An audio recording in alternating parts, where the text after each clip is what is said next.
IndiGo విమాన సేవలకు వరుసగా 4వ రోజు తీవ్ర అంతరాయం కలిగింది. దేశవ్యాప్తంగా 1000కి పైగా విమాన సర్వీసులను ఆ సంస్థ శుక్రవారం రద్దు చేసింది. ఇవాళ కూడా భారీ స్థాయిలోనే విమానాలు రద్దయ్యే అవకాశం ఉంది.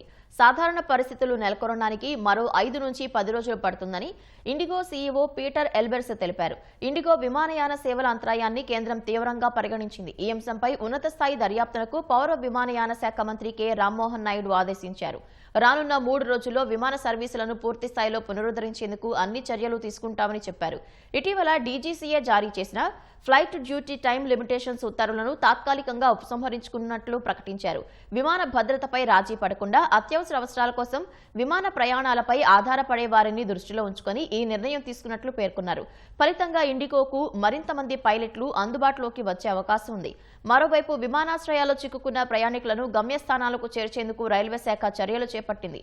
37 రైళ్లకు 116 కోచ్లు అదనంగా జోడించాలని నిర్ణయించింది. ఇప్పటికే కొన్ని ఎక్స్ప్రెస్ రైళ్లను అదనపు బోగీలతో అధికారులు నడిపిస్తున్నారు.